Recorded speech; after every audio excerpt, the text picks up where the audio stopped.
আবহে সন্দেশখালী ইস্যুতে তপ্ত বঙ্গের মাটি। হাওয়া বুঝে যেন লোকসভা নির্বাচনের পরই পাকা বাড়ি দেবে তৃণমূল।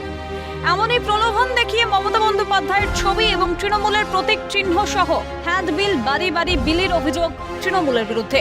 সেই ভিডিও ইতিমধ্যেই ভাইরাল সোশ্যাল মিডিয়ায়। এবার তৃণমূলের তরফে ছাপালো লিফলেট ছিঁড়ে পুড়িয়ে দিলেন বেরমজুরের মহিলারা। শুধু তাই নয়, সন্দেশখালীর আন্দোলন ছেড়ে বেরিয়ে এলে মিলবে 20 লক্ষ টাকা। প্রলোভন দেখানোর অভিযোগ শাসক ঘনিষ্ঠের বিরুদ্ধে। অভিযোগ উড়িয়ে দিয়ে সাফাই তৃণমূলের। যারা এই ধরনের মিথ্যে প্রচার করেছিল তাদের মানুষটা ফেটে গেছে। এখন তারা দিশেহারা হয়ে নানান ধরনের বদনাম করার চেষ্টা করছে।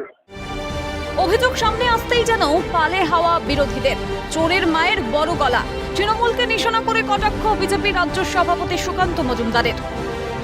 আরে ধরা পড়ে যাচ্ছে চোরের মায়ের বড় গলা, মানে এরকম চোর আমরা জীবনে দেখিনি।